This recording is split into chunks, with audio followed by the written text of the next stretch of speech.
Tenía un poquito la frustración, ¿no? Porque estaba cambiando mi pasión por algo que de pronto no es lo que más me movía, ¿no?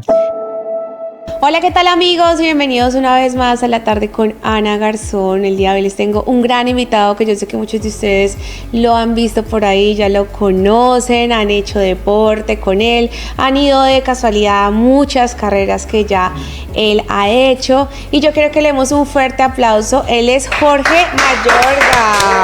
Jorge, bienvenido. Muchas gracias, Ana. Muchas gracias a todo el equipo de Alfa Sornef. Muchas gracias precisamente por ese espacio, por permitirme compartir un poco de mi vida con ustedes. Gracias. Claro que sí. Bueno, para los que todavía él no lo conocen, que no creo, muchos, pero bueno, igual yo les he hecho el chismecito ahí. Él es el CEO de Adventure Sport y Skyrun Challenge. Y bueno, antes de que nos cuentes un poquito cómo ha sido tu historia, porque te hemos visto por ahí en muchas carreras, haciendo deporte, motivando a las personas. Y ustedes, me parece algo muy lindo que ustedes siempre hacen cosas como con la comunidad y demás, entonces es algo muy bonito.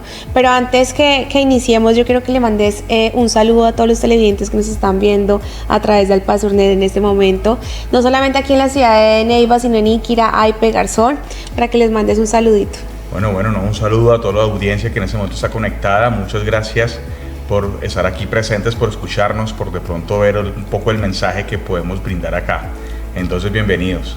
Así es, entonces ahora sí vamos a chismosearle la vida a Jorge. Uy. Jorge, ¿cómo fue tu infancia? ¿Cómo era Jorge en la infancia? ¿Qué te gustaba hacer? Yo era un pelado re loco. ¿Re loco? Sí. ¿Te refieres a qué? Era súper inquieto, indisciplinado. ¿Ansioso? Total. Fíjate que pues mi familia viene de Bogotá. Prácticamente mi padre viene trasladado o viene a trabajar acá a la Surcolombiana al área de ingeniería. Yo tenía 3 años. Entonces recuerdo mucho que llegamos al condominio Santa Clara. Sí. Y llegamos como un tercer piso, ¿sí? Tenía yo 3, 4 añitos y yo tenía la costumbre de salirme al borde de la ventana hacia afuera. Entonces el estrés. Era ese tipo de niño súper inquieto. Que en cualquier momentico ya estaba por allá al borde. Claro, tenía que ponerle rejas para que me tuviera.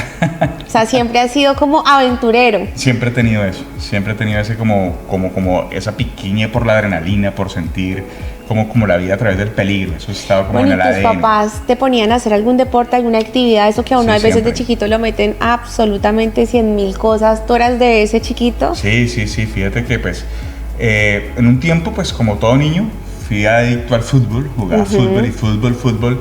En ese entonces recuerdo que estaba también hasta la serie esta de Supercampeones, entonces todo el mundo era aficionado al fútbol y uno se metía en el cuento, ¿sí?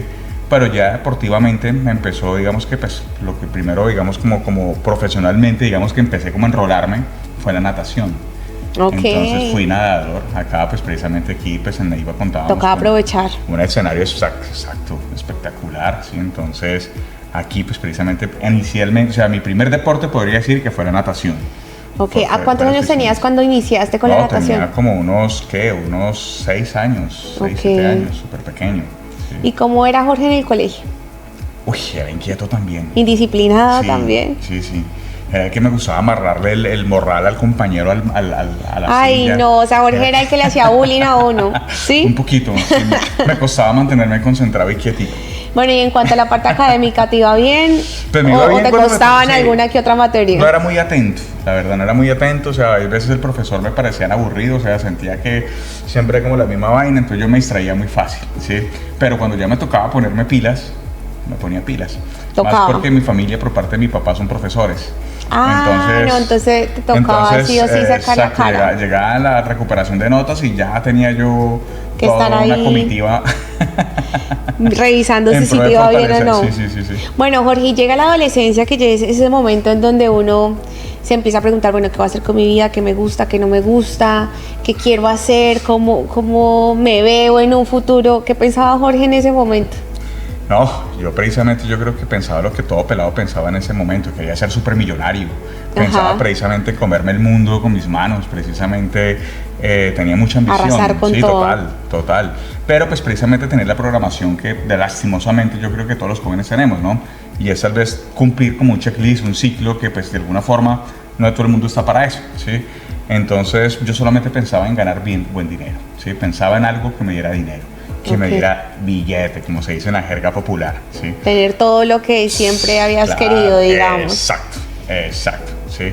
Entonces esto pensaba precisamente, pues de alguna forma por la manipulación social, me incliné un poco, digamos, hacia una carrera precisamente de tipo administrativa financiera, ¿sí? Terminé estudiando comercio internacional. Pero fíjate que desde muy pelado tuve la inquietud precisamente de buscar negocios, ¿sí? Tenía entonces un amigo, mi mejor amigo, con el que crecí, pues prácticamente hacíamos rifas que nadie se ganaba. ¡Ay, no! Y entonces, o sea, ustedes, todo para ustedes. Sí, éramos niños necesitados en ese entonces. ¿Qué hacían con ese dinero? ¿Recuerdas de pronto qué compraron o qué hicieron? Maquinitas. Llegamos a tener hasta una moto. Ay, no, Dios mío. Entonces, no, te cuento también algo. Digamos que pues, los que me conocen pues saben que me gustan mucho los animales. Incluso pues me considero animalista y conecto mucho con los perritos, ¿sí? Ok. Pero esa conexión con los perritos viene porque también en algún punto de mi vida vendíamos perritos. En ese entonces, te estoy hablando... perritos. Sí, te estoy hablando año 91, 92, ¿sí? Estaba muy de moda Beethoven. Sí. La de San Bernardo. Sí, San Bernardo, divino. Y pues había un amigo del colegio que en Gigante tenía una perra que acaba de tener cachorros. Y ustedes pusieron en venta a los perritos. Entonces lo que nosotros teníamos, más o menos como un poco de dinero ahorrado en recursos, fuimos y pagamos una parte de esos perritos, pero entonces resulta que eran 16 perros. 16 perros. ¿Y a cuánto vendían ustedes en ese momento los perros? Nosotros lo compramos como en ese entonces 300,000 pesos y los vendimos como en 80. El negocio. Cada uno. Pero no te imaginas el detrás de todo eso, porque precisamente nos volvimos la mamá de los perritos. Sí, eran perritos que no habían cumplido los 2 meses. Nos tocaba estarle dándole tetero claro, y que es una etapa delicada porque cualquier cosita se enferman, o sea, toca en verdad estar pendiente de ellos. Entonces sí, o sea, ahí uno entiende que sí, obviamente, sí fue un negocio, pero costó, ¿sí? Hubo un esfuerzo, un sacrificio. Fueron como 2 semanas que no dormíamos, ¿sí? Que nos tornábamos con mi amigo. Hay veces para ir a la rumba se cargábamos la cajita con los perritos. ¿Verdad? O sea, ustedes tenían el negocio, pero entonces... Pero manteníamos... ¿Y qué hacían con toda esa plata? Fíjate que hicimos muchas cosas. Viajábamos, salíamos con amigas, ¿sí? Comprábamos ropa, ¿sí? Te conté que teníamos una moto también. Y llegó un momento donde empezamos a invertir en fiestas. Entonces empezamos a hacer fiestas, discotecas, o sea, así nos inventamos cosas locas, ¿sí? O sea, tú siempre buscándote como la iniciativa para ganar dinero, metido aquí, allá, donde sea. Total, entonces, no, y obviamente, pues, mi familia, pues, hay veces me apoyaba, pero también les asustaba porque era demasiado intrépido, ¿sí? Ok. Decían, ya, bájale un poquito. Hay veces mi papá ni se daba cuenta, pero yo cogía un cheque y yo sabía hacer perfectamente la firma de él y hacía el negocio en consignación, ¿sí? Ay. Y así esperaba la de Dios y espera y Y sí se te daban las cosas. Y se da, sí. Ay, bueno, imagínate el papá después todo preocupado, Dios mío. Diría, ¿qué hago ahora con...? Cositas así, pero... El niño problema que llaman a veces. Un poco, digamos que sí, pero parte, digamos del mensaje de esa historia de Jorge en ese momento, era que siempre me atrevía. Sí. Sí, siempre me atrevía. Que no te daba miedo. O sea, un hombre arriesgado. Sí me atrevía. Sí te atrevías. Muchas personas de pronto lo que pasa es eso, ¿no? Que a veces lo pensamos y lo pensamos y lo pensamos y no nos atrevemos a dar el paso, ¿sí? Tal vez no como yo lo hacía, ¿no? Pero sí es importante dar el paso, porque digamos que eso es lo que en algún momento entendí de esa época, ¿no? De lanzarse. Y hay veces uno en la vida tiene que hacer eso, lanzarse a ver qué. Lo peor que le pueden decir a uno es no, y no, bueno, pues listo, me retracto. Exacto. Y entonces decides estudiar ya como tal una carrera, hacia el lado de la administración, negocios. Pues duré desubicado después de que terminé el colegio porque terminé en la academia militar, ¿sí? Ok, entonces en la academia militar pues, y bueno, y allá en la academia militar ya te forjaron un poquito más o no sirvió de nada. No era tan así porque o sea, eso era más... yo creo que en el pensamiento en ese entonces de la sociedad todo el mundo pensaba eso, no voy a llevar a mi hijo a que allá me lo disciplina, a que me lo formen. Entonces llegaba todo chino con problema. Ok. Es lo que históricamente decimos, no, es un arca de Noé. No, literal, muchos papás los envían allá como porque ya no sé qué más hacer con este peladito, allá lo disciplinan porque lo disciplinan. Yo era inquieto, era indisciplinado, era peleón también, porque pues la misma adrenalina, la misma ansiedad que tenía a veces de hacer muchas cosas, pues me llevaba a eso también. yo nunca, digamos, como tuve problemas de droga, ¿sí? Como si lo veía muy fuertemente dentro, digamos, dentro del colegio, dentro de las personas con las que uno estudiaba. Sí. Entonces recuerdo que vi un caso de un pelado que vendía entre los sándwiches el tubito de perico, por ejemplo. Wow. Y decía, total. O sea, lo veías ya en carne viva así. Y uno decía, claro, o sea, pues obviamente el colegio no es que te reformes, sino pues prácticamente allá lo que buscan es, o sea, el pensamiento de las mamás de ese entonces era que allá me lo arreglan, pero sí. pues allá hay veces inclusive eso está peor. Era peor, exacto. Sí. Por acá yo tengo que a los 13 años empezaste a aprender a escalar en Suezca. Sí. ¿Cómo fue eso? Tan pequeño. Yo creo que eso fue precisamente un punto antes y después de la escalada, ¿sí? Okay. Porque si a mí me preguntan, pues, ¿qué profesión tengo? Yo digo que soy montañista. Ok. Sí, yo me considero a mí mismo montañista, más que de pronto haber estudiado comercio internacional o haber hecho algún estudio de administración de empresas o haber estudiado de pronto ciertas cosas de historia, bueno, en fin. Digamos que eso es más como tu pasión. Exacto. Lo que siempre te ha movido. ¿Quién te llevó a ti a escalar en ese momento a tus 13 años? Pues fíjate que Suezca, Cundinamarca, no todo el mundo lo conoce, pero Suezca, Cundinamarca es un municipio que queda aproximadamente a hora y media de Bogotá, ¿sí? Eso es una región cundiboyacense.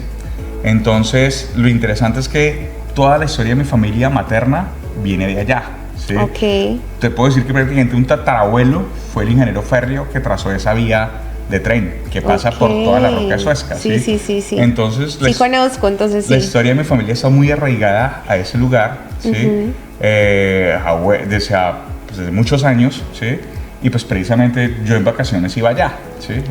O sea, era como el plan normal de la familia. Sí, total, pero entonces era más de los primos, porque entonces yo me encontraba con todos mis primos en vacaciones. Cuando se reunían y ese era el plan, ir a escalar. Porque salíamos, en ese entonces no escalábamos, sino que salíamos a caminar, porque Suezca además está sobre toda la cordillera, ¿sí?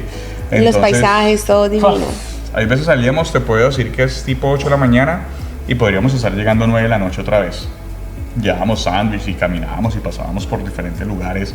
Había hasta hacienda de toros que los toreábamos un poquito. Okay, y cositas así. Sí. Cogíamos cangrejos en las quebradas, o sea, era todo un plan. O sea, siempre has estado como metido en ese mundo, por decirlo así, de la aventura, de la naturaleza, de caminatas, de explorar y demás desde tus 13 años. Es como algo normal en tu familia. Sí, pero entonces a los 13 años, digamos que pasó la particularidad que uno de mis tíos se hizo escalador. Pues ya tenía como ciertas habilidades, ya escalaba, pero se formalizó prácticamente, digamos que en ese entonces, cuando él empezó a escalar, por mucho habían 50 escaladores en Colombia. ¿sí? Ok, o sea, súper. Y a ti desde ese momento, digamos, le empezaste como a admirar, como a querer ser. Claro, idolatrar. Yo veía y miraba, pues precisamente, además que ya conocía las rocas, ¿no? Ya había ido a las rocas y pues ya sabía lo que era, pero no sabía que se podía escalar. Subir y todo. Y claro, y la sensación que eso genera, ¿no? Porque entonces la escalada tiene algo interesante y de pronto lo enfoco acá un poco. Y es que lo veo como la vida, ¿sí? Entonces la vida es una ruta de escalar, ¿sí? Pero sin seguridad. Entonces igual, cuando tú vas escalando, eso se llama punteando.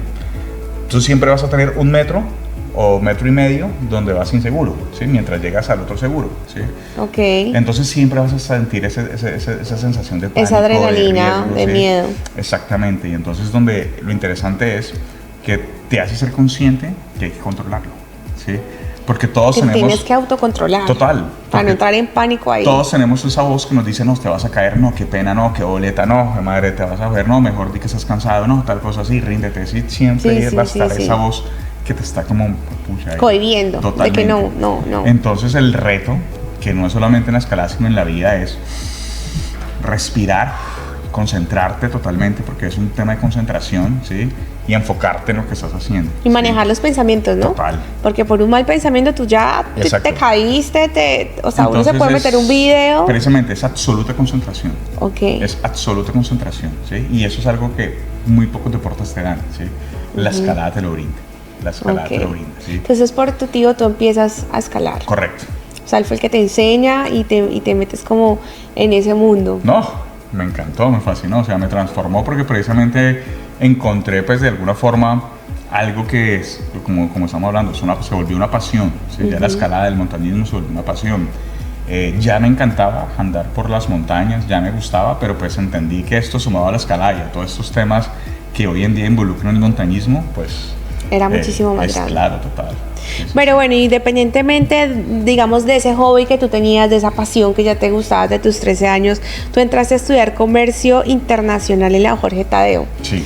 Entonces empezaste ya como la línea universitaria. Sí, total. El checklist de pronto que muchas personas tenemos en la vida, ¿no? Que es termina el colegio, se mete a la universidad, trabaja, se casa, los hijos, no sé qué, o sea, ese checklist así.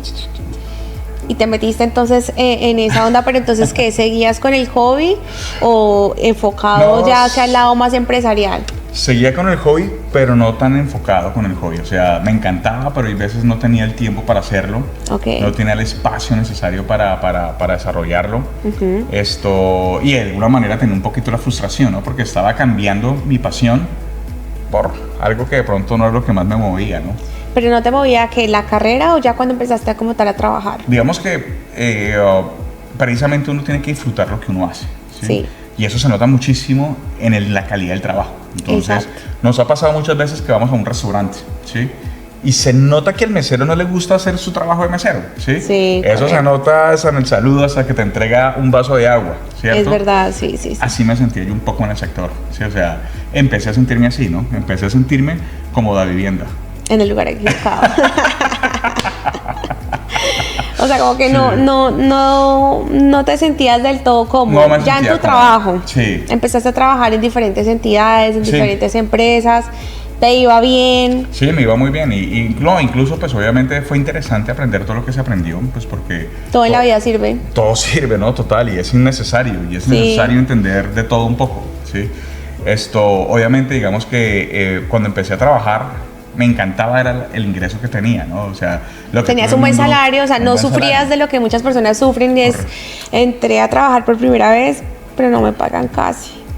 Me daban pues como que el salario Yo más sí o menos. llegué a tener un buen salario, Ok. a obtener un buen salario, muy O sea, bueno. por ese lado no era. No era por ese lado, pero me sentía que en mi entorno yo no fluía, o sea, como que no, el pensamiento de las personas con las que yo compartía era muy diferente a mi visión de vida.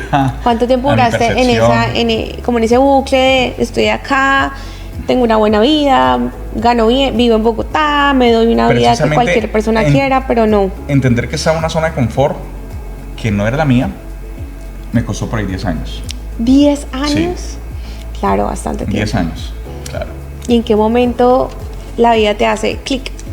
Pues digamos que empezaron a pasar muchas cosas, tanto en las empresas como en el mismo sector financiero, que me hicieron cogerle, y la palabra sería como un poco de fastidio, ¿sí? Ok. La realidad, ¿sí? No quise, o sea, no quería saber, o sea, ya no me fluía hablar un poco más del tema, ni ofrecer el tema, ni trabajar en lo que se ofrecía. Entendí algo que yo creo que todo economista sabe, o todo financiero sabe, y es que todo el sistema financiero es piramidal. Sí. Todo es piramidal, o sea, los bancos, los fondos de pensión, ¿sí? Todo es un sistema piramidal. Entonces, entendiendo eso, todo es prácticamente superficial, ¿sí? No estás realmente beneficiando a nadie con lo que estás haciendo, ¿sí? Todo lo contrario. Cuando se otorgan créditos, cuando se otorgan ciertas cosas, pues de alguna forma, con las tasas de interés que se manejan acá, no eran beneficios reales, ¿sí? Entonces... O sea, empezaste a entender en realidad cómo se maneja Total. internamente todo estando en el trabajo y tú dijiste, oiga, no me gusta ya esto. Hay personas de todo tipo, ¿no? Sí, y claro. tengo que entender que había muchas personas con un corazón increíble, ¿sí? Pero también había mucha gente hipócrita, con máscaras, ¿sí? Totalmente dobles, que por un lado te abrazan y por el otro, ¡pa! Sí, sí, Te dan- sí. No una palmadita. El cuchillazo. Exacto. Y entonces exacto. ya tuviste, no, eso se convierte ya como en un ambiente como tóxico, como, Sí. como que no estabas en paz. Sí, no estaba en paz y además que precisamente con una de las empresas con las que trabajaba hubo un fraude, ¿sí? Ok. Entonces, dentro de los bases de clientes que yo tenía, la gran mayoría se afectó, ¿sí? Ok. Ahí empecé yo a perderle confianza y a perderle como cariño a mi ejercicio, a mi actividad, ¿sí? Porque pues me entendí que no estaba haciendo realmente nada que realmente contribuyera, ¿sí? Ok. Y sentí ese vacío. No te hallabas como por ese lado. No me hallaba. Hay otro momento en tu vida que también fue por esa época y es que fuiste papá por primera vez. Fui papá por primera vez. ¿Cómo te fue en todo esto?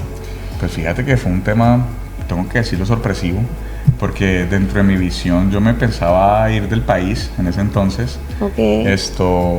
no lo esperábamos.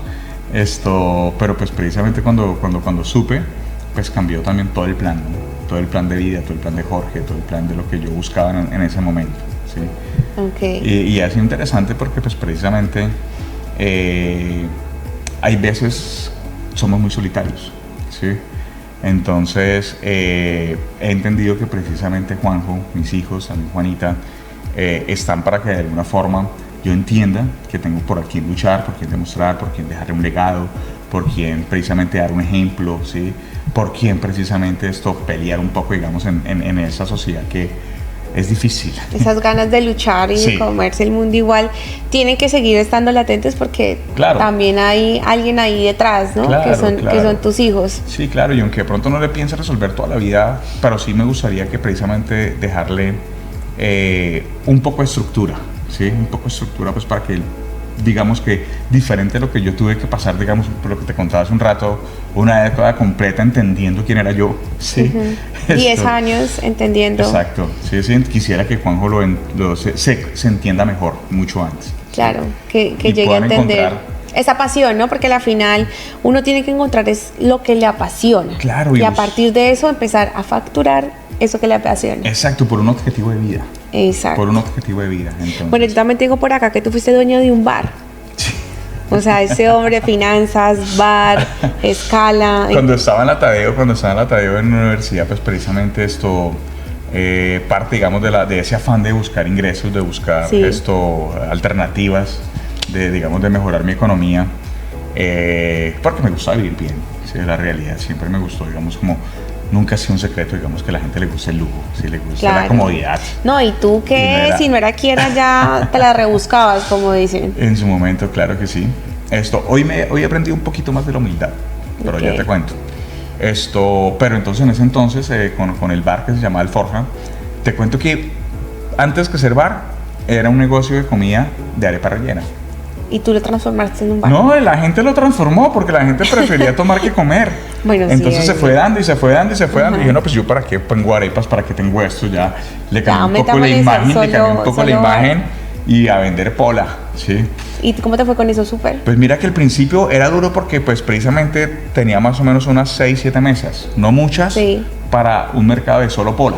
¿Sí? Okay. Era muy poquito pues que era como un universitario, si el universitario más que todo echa pola, 2, 3 polas y se pone a hablar paja, o sea, una cerveza se demora 2 horas y ahí se queda echando un porque cuento. Tampoco hay tanto presupuesto cuando se está en la universidad, total. ¿No? Hay de todo un poquito. Y es muy rara la mesa que pedía una botella de aguardiente, nada de aguardiente, sí, algo que pues te mejorara, digamos, como la rentabilidad de un bar, ¿sí? Sí. Entonces yo entendía un bar universitario, pucha, es un desgaste porque es que, pucha, es diferente otro bar, que son los fines de semana, estos funcionan entre semana. Ok. Sí, entre semana. Sí. Entonces yo tenía que encontrar algo que precisamente ayudara a la rentabilidad, ¿sí? Del lugar, ¿sí? Entonces me puse a mirar, digamos, como tipos de cócteles que habían y... ¿Y qué pasó? Nos inventamos un cóctel, pues obviamente sacado un poco, digamos, de una receta, pero más a lo colombiano, ¿no? Ok. Entonces era un vodka que pues obviamente pues, su fórmula era un vodka muy fino, ¿sí? Con ron curazao azul, ¿sí? Ok. Y era esa mezcla ya. ¿Y tú dónde te inventaste eso? No. O sea, entonces, salió. Sí, empecé a buscar cócteles y empecé a mirar qué alternativas para vender de licor que me mejorara la rentabilidad del negocio. Entonces encontré esa fórmula, ¿sí? Porque era muy sencilla, ¿sí? Entonces ahí estaba en el centro, en la Tadeo, en pleno centro, me quedaba muy cerca de San Andresito. Yo recuerdo que compraba un garrafón de vodka en 2.000 pesos, ¿sí? ¿En 2.000 pesos? En 2.000 pesos un garrafón de vodka, ¿sí? Y pues en vez de comprar el ron curazao, lo que hicimos fue comprar en ese entonces Bonais azul. Ok. Ay, no. Y teníamos unas super copas de vidrio, así largas, ¿sí? Entonces licuábamos, a una sola licuadora salían más o menos como unos 50 copas, ¿sí? Y cada copita se vendía a 1.000 pesos y la gente eso se prendía y eso les encantaba, pues porque por 1.000 pesos se sentían ese... Los famosos como chupitos. Sí, un chupito más o menos, sí. Okay. Y entonces a todo el mundo yo le decía que era ron curazao azul y cuando me decía, ay, ¿por qué tengo la lengua azul, Jorge? Yo decía, el ron curazao azul, Ay, Dios mío, este hombre, mejor dicho, ha hecho de todo. Jorge, bueno, y después de los 10 años que tú pues trabajas, te encuentras, eres papá, o sea, pasa de todo en ese tiempo, tú regresas a Neiva. Sí, pues fíjate que todo fue por toda esa situación financiera que te cuento que nos frustró, que hubo un fraude, ¿sí? Que ya me supo a cacho y pensé en buscar otra actividad, ¿sí? Tenía algo de ahorros, pues precisamente de tanto tiempo en el sector financiero.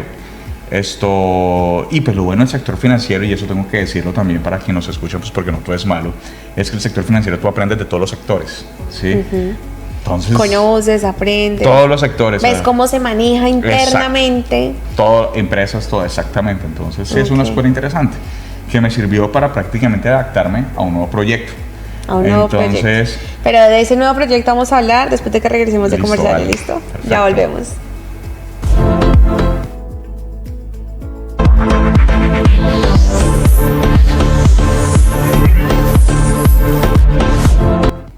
Bueno, Jorge, entonces continuamos. Después de hacer, mejor dicho, de todo, terminas nuevamente en Neiva.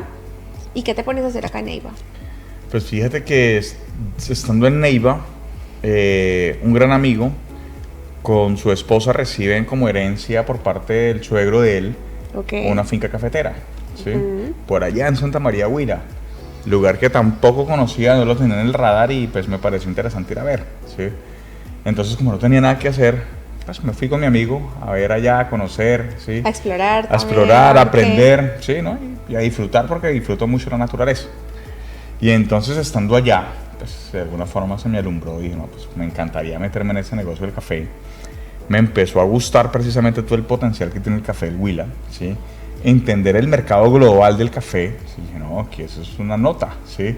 Y que no tenía que estar de corbata, ni de zapatos, ni de traje, entonces... Ya pues te habías quitado como esa máscara de perfección que hay de pronto en la parte empresarial en Bogotá. Así es, entonces vivía más tranquilo, o sea, empecé a sentir un poquito más yo, el ADN de Jorge, ¿sí? Empecé a sentir que sí estaba viviendo un poco más según lo que yo quería hacer, ¿sí? Sí. A mí la verdad nunca me gustaban los zapatos, Ana, nunca me gustaban las corbatas, eso es una realidad. Y que yo peleaba todo el tiempo con mi cabello allá en la oficina, pues porque...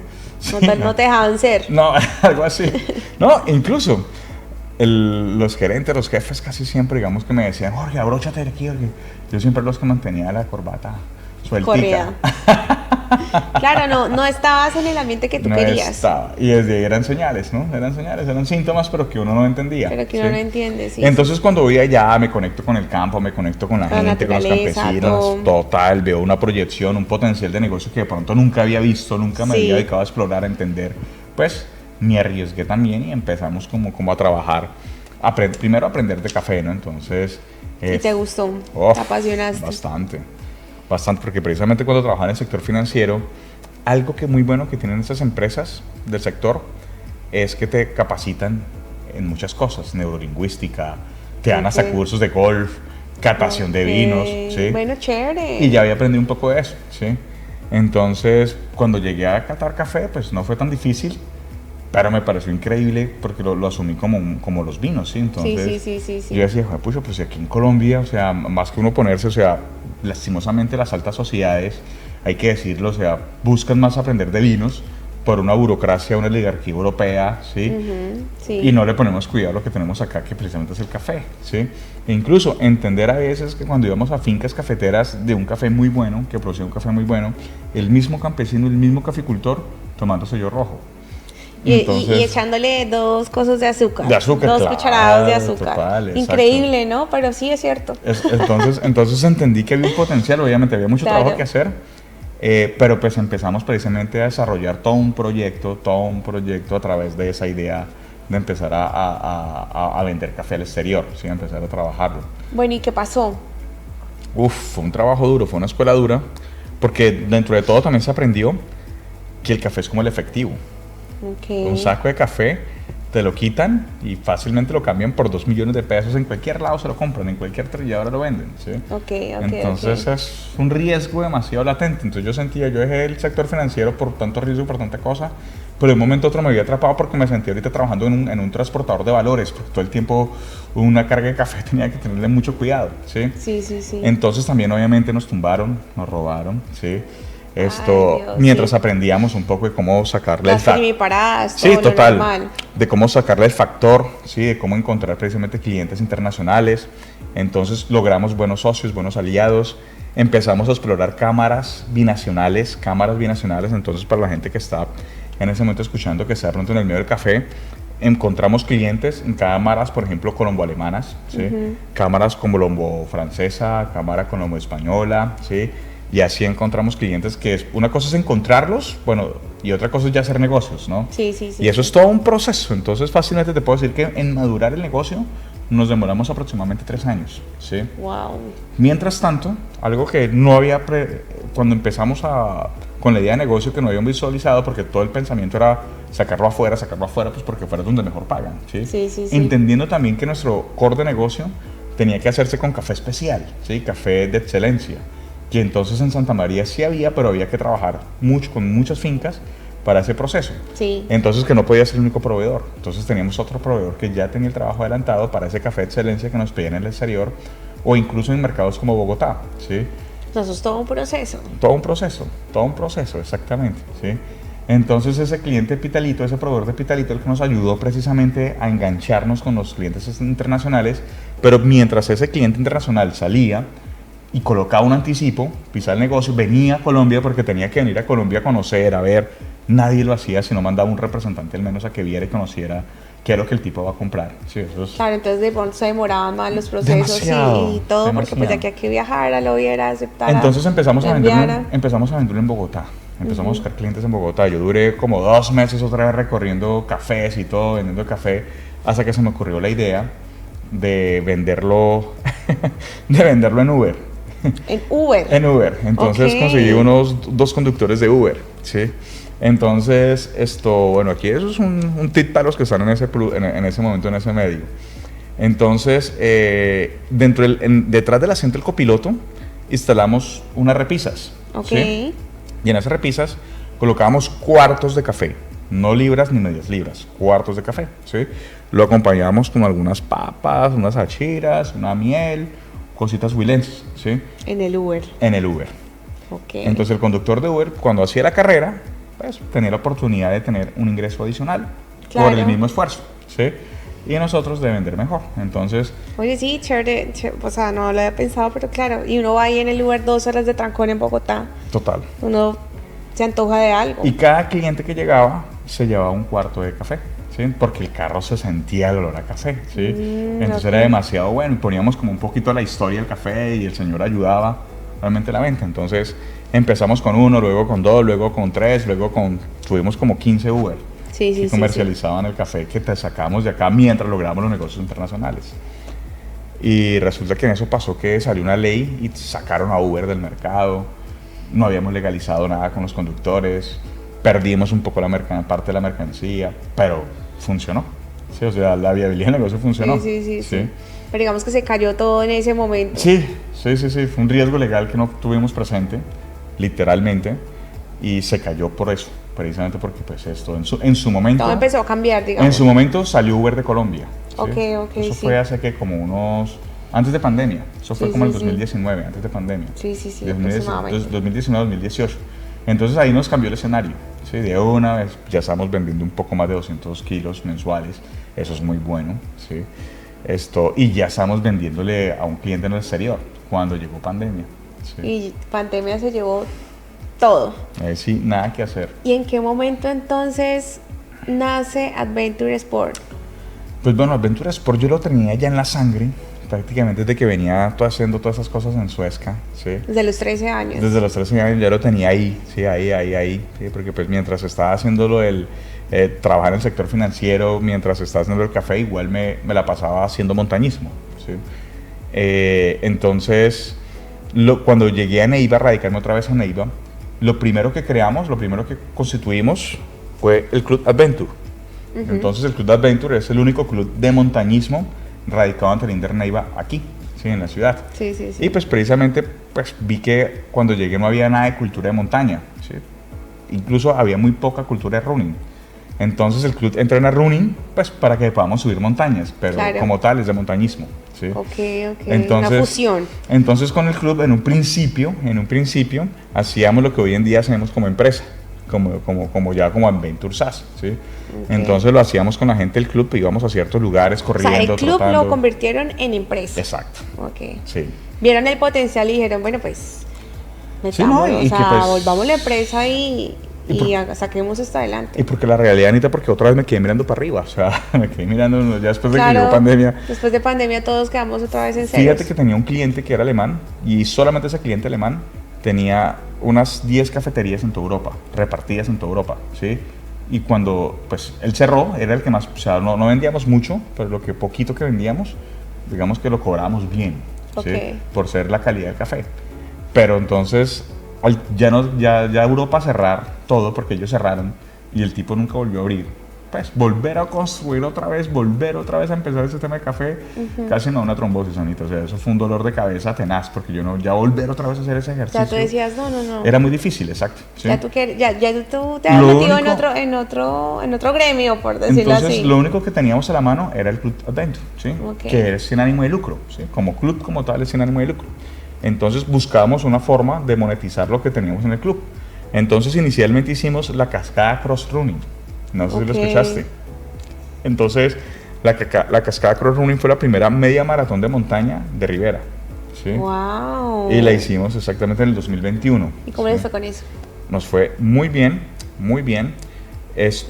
Porque logramos traer mucha gente afuera en pandemia, más o menos unos 600 corredores casi. ¿Durante pandemia? Sí. ¿O cuando ya se...? 2020, pues ya se había acabado, o sea, nos tocó Pero que cumplir- todavía estaba Sí. ahí los protocolos Sí, y total. la Había que cosa. cumplir ciertas normatividades, Sí, sí, ¿cierto? sí, No sí. fue tan fácil. Y lograron entonces hacer Sí. ese evento. Sí. Y de ahí tú dijiste, oye, eso tiene futuro. A la gente le gusta, de por sí a la gente le gusta mucho el turismo, ¿no? El que Sí. diga que no, pues es como raro. A toda la gente le gusta salir, conocer, viajar.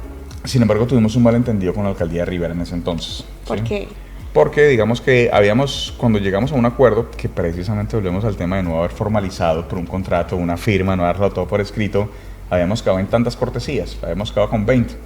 Y resulta que pues quien estaba en ese momento, faltando ya 2 semanas, nos pidió Más. 50 más, 50 cortesías más.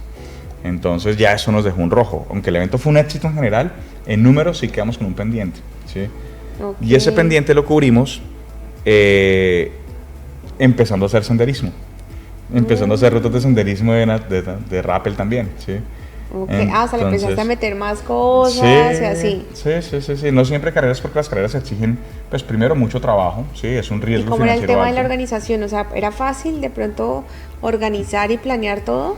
No, Porque eso No siempre era la fácil. logística, lo más difícil de Claro, todo no era es la fácil. logística. Mira, ahí tengo que decir que hicimos muy buen equipo, aunque con la alcaldía como tal la administración no nos entendimos en ese tema de las cortesías. Tengo que decir que el Hunder de Rivera fue un equipo de trabajo muy bueno, ¿sí? En ese entonces estaba a cargo Andrés Rivera del Hunder y el tipo ya tenía, o sea, había hecho varios eventos, él ya lo tenía en piloto automático, esto y eso, y conté con esa suerte realmente, ¿sí? Obviamente sí, tuvimos sí. otras labores logísticas que tuvimos que atender, entonces algo que nunca se nos había ocurrido, Anita, por ejemplo, y te digo algo que nunca, pues porque éramos dos, Federico y yo, ¿sí? Mi socio, entonces terminó la carrera y ahorita hay que recoger la basura, nunca habíamos pensado en eso, ¿sí? Claro. Entonces, de haber pasado sin dormir, de haber estado toda una semana de trabajo cuadrando, terminó el evento y nos tuvimos que ir a las rutas a recoger toda la basura. Claro, y de pronto ustedes la primiparada, La ¿no? primera parada. Que no piensan, digamos, eso en ese momento porque Total. era la primera vez. Se nos pasó totalmente. Y ahí en adelante entonces empiezan a sacar más rutas, más carreras. Mira, identificamos que precisamente Neiva, el Huila como tal, no digamos que tenemos como mucha costumbre sobre este tipo de salidas. O sea, no hay una empresa que precisamente organizara senderismos, organizara caminatas de conexión con la naturaleza, digamos, Ok. y siempre lo hemos visto como muy necesario, ¿sí? Entonces encontramos, Claro, y diferente. al ver la falencia, Ujú. encontramos una oportunidad de negocio, ¿sí? Claro. Obviamente, todo lo hicimos fue también para cubrir el hueco que nos dejó la cascada Cross.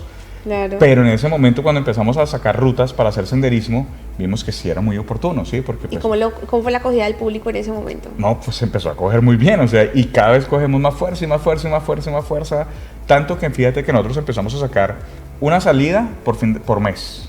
Entonces, era todo un trabajo para sacar un grupo al mes, Okay. ¿sí? Hoy en día ya tenemos sábados, domingos, hay domingos que tenemos 2 salidas el mismo domingo, ¿sí? Wow, o sea, ya poco a poco obviamente ha Logramos- cogido muchísimo más auge. Y podemos decir que somos los únicos que tenemos estandarizado que todos los fines de semana tenemos una actividad de senderismo y rappel, o rafting o espiología, por ejemplo, en la caja de agua. Y es que entendimos algo también, Anita, y es que es importante que todos los huilenses, ¿sí? Yo de pronto no soy un huilense de nacimiento, pero sí me siento adoptado. Ok, Esto, sí, y es te sientes entender, parte de. total, y es entender que precisamente el Huila es demasiado rico en biodiversidad, ¿sí? Y que los pasajes acá son espectaculares, entonces, Muchos. ¿por qué no aprovecharlos si los tenemos Claro, aquí al lado? tenemos ¿no? el macizo colombiano, tenemos el Nevado del Huila, tenemos la Tatacoa, ¿sí? Todo Nos hace falta todo mar, tenemos cerca. nos hace falta mar, pero mal que bien, o sea, mal que bien, porque no estoy muy de acuerdo con las represas, tenemos 2 represas, ¿sí? Sí.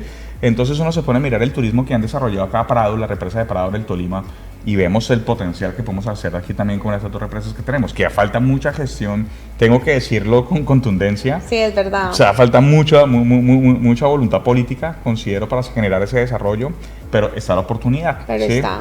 Si yo comparo, falta explotarlo un poco total, más, ¿no? mira, si yo comparo el Huila con Costa Rica, que es una comparación bastante que yo hago, pues tuve la oportunidad, entonces uno ve Costa Rica y es más pequeño que incluso el Huila, ¿sí? Pero entonces allá todo el mundo habla pura vida, pura vida, se saludan, se respeta, pura vida. Y uno entiende la filosofía de ellos, entonces Sí. ellos viven celebrando la vida, ¿sí? Y tienen prácticamente 5 millones de visitantes, ¿sí? A Costa Rica para hacer ese tipo de turismo, de naturaleza y de aventura, ¿sí? Claro, entonces digamos que la gente aprovechan al máximo todo. Jorge, ¿y cómo llegan entonces a Skyrun? Bueno, pues precisamente digamos que dentro del desarrollo del turismo que venimos trabajando en Adventure Export, pensamos porque fue una reunión que hicimos con Cielo, con Sara, del club, y Cielo precisamente como promotora de estilos saludables y haciendo parte del Club Adventure. Esto fue que pues veníamos, y el boom que cogió el running, porque también hay que decirlo, sí, vimos una tendencia importante en el crecimiento de las personas hacia el running. Claro. Algo que Empezó a cambiar toda la ideología. 2-3 años no había, ¿sí? Entonces correcto. entendimos que era un buen momento para volver a lanzar un evento de nosotros de running, ¿sí? Porque siempre hemos creído que precisamente para que aquí haya un desarrollo turístico hay que traer gente al Huila, Total. ¿sí? No lo contrario. Entonces, un problema, y eso lo tengo que decir, el 90% de las agencias sacan la gente del Huila hacia afuera, pero son muy pocas las que traen gente, ¿sí? Ok. Entonces, para nosotros Skyrun es una línea de turismo deportivo que trae gente, ¿sí? Cuyo objetivo es traer más gente, ¿sí? Necesitamos Claro. traer más gente. Y que conozcan Exacto. el departamento, que se enamoren del Huila, eso es lo más bonito. Entonces nos sentamos como por 3 horas a echar cabeza qué hacíamos, cómo lo hacíamos y qué consideramos hacer, y lo que siempre dijimos era hacer algo muy diferente, ¿sí? Y siempre nos hemos enfocado en eso, en hacer algo totalmente diferente de lo que normalmente se hace. Y ustedes, el trabajo que hacen ustedes me parece muy chévere porque siempre va dirigido como hacia comunidades. En esta temporada fueron los abuelitos, hacia fundación de perritos, o sea, siempre tienen como una labor social que siento que también es como una diferencia Claro. a pues cualquier otro tipo de carrera que vemos aquí en la ciudad de Neiva, ¿no? Así es, una causa, y es que precisamente digamos que parte del concepto que queremos dejar con Skyrun es que precisamente, independientemente de nuestros objetivos personales, que podemos esforzarnos por ellos, también podemos trabajar por otros objetivos de los que los más lo necesitan, ¿sí? Sí, o sea, sí. es un tema de crear empatía. Hay para todos. Es un tema de crear empatía, exactamente.